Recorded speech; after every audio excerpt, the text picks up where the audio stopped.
여러분 안녕하십니까, 이프로입니다. 온라인 6단 가자 끝내기 편을 시작하겠습니다. 제가 끝내기 편을 계속해서 진행해 오고 있었는데 이 9번째까지 영상을 좀 준비하고 10번째를 이제 시작하게 되었는데요.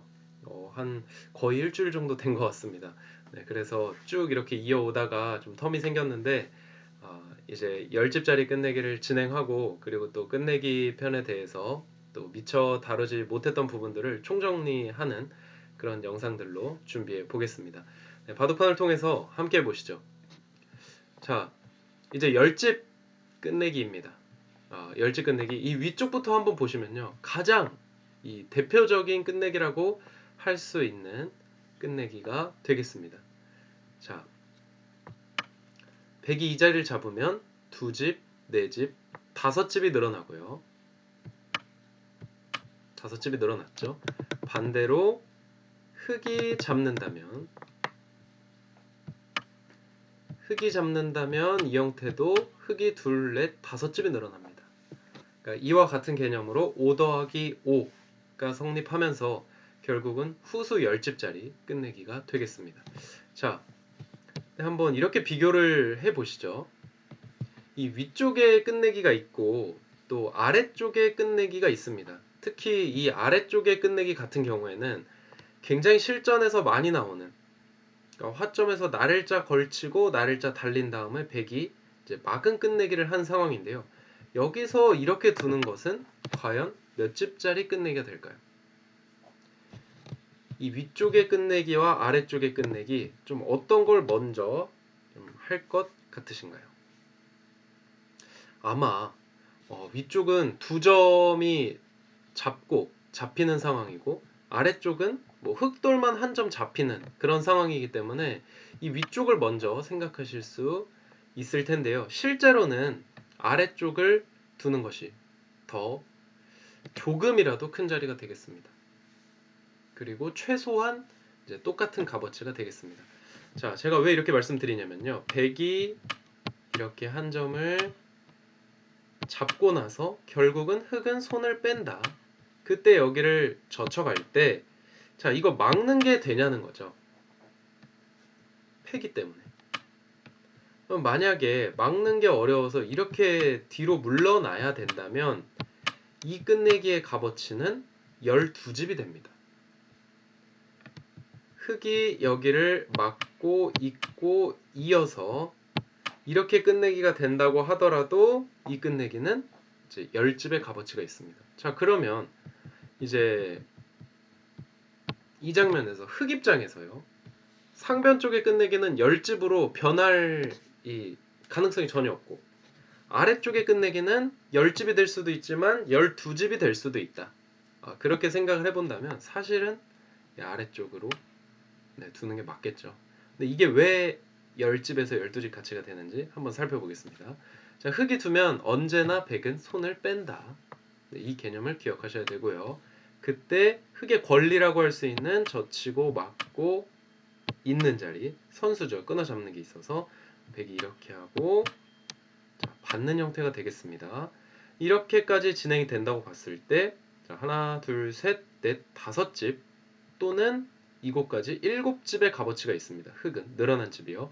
반면에 백은 100집은 똑같아요. 사실은 이 장면에서 여기를 잡으면 100집은 그냥 알기 쉽게 둘, 셋, 넷, 5집, 이렇게 5집으로 똑같습니다. 그러면은 100집 5집 더하기 흑집 5집 또는 7집이 되기 때문에 10집 아니면 12집이 된다. 이렇게 기억하시면 되겠습니다. 그래서 뭐 항상 말씀을 드려온 부분이지만 이 끝내기 장면에서는 2선이 크다. 백이 이 자리 두는 것, 2선 끝내기로서 굉장히 큰 끝내기가 되겠고요. 이 자리를 두면은 10집 또는 12집의 값어치가 있다. 이렇게 보겠습니다. 그래서 이와 같이 뭔가 후속 끝내기가 있는 이런 끝내기는 언제나 항상 큰 끝내기가 된다. 이렇게 기억을 하셨으면 좋겠습니다. 그래서 실전의 형태를 보시면서 또 끝내기의 값어치 계속 따라가 보시죠. 자, 실전의 진행으로 가서요. 이제 이 우변 쪽의 끝내기를 한번 계산을 해보겠습니다. 우변 쪽의 끝내기 같은 경우에도 지금 바둑판을 둘러보셨을 때 사실상 2선에 할 수 있는 끝내기는 이곳밖에 안 남아 있습니다.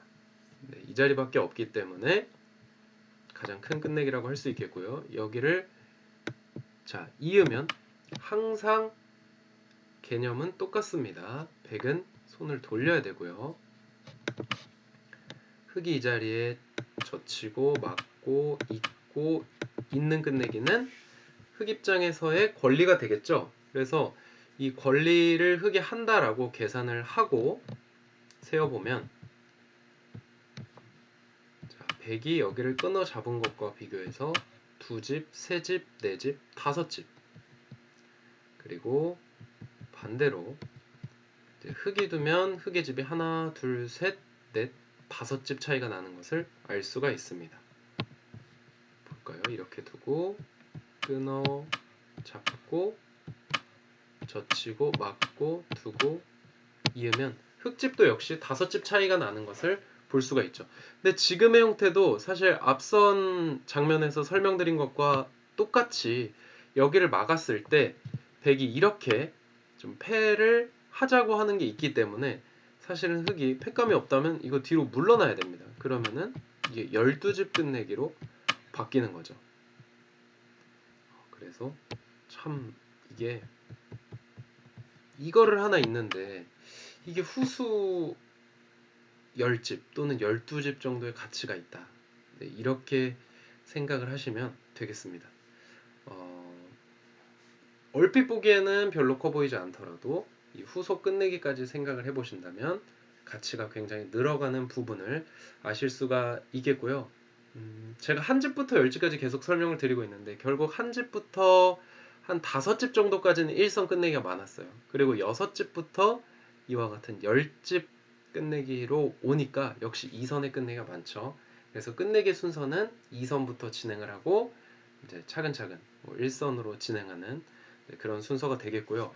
예를 들어서 바둑판을 좀 넓게 살펴봤을 때 이런 자리가 두 점이 단수가 돼 있잖아요.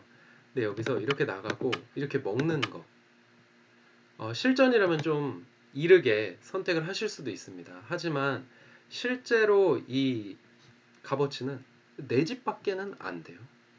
네, 두 점을 잡더라도 4집밖에 안 되는 부분이기 때문에 이런 끝내기는 좀 더 끝내기가 다 진행이 된 다음에 하는 부분이다. 네, 이렇게 이해를 하시면 좋겠습니다. 그래서 이번 영상에서는 10집 끝내기를 살펴봤는데요. 이 10집 끝내기는 내가 끝내기를 한 다음에 후속 수단이 있을 때 10집 또는 10집 이상의 가치가 있는 것들을 알 수가 있었고 또 역시 2선 끝내기인 것도 알 수가 있었습니다. 다음 영상에서는요. 이 끝내기의 방법 뭐 후속 끝내기, 선수 끝내기, 역 끝내기, 양선수 끝내기 좀 이런 부분들을 좀 더 자세하게 다뤄드리면서 좀 끝내기 편 총정리하는 시간들을 좀 가져보겠습니다. 네, 지금까지 함께 해주셔서 감사합니다.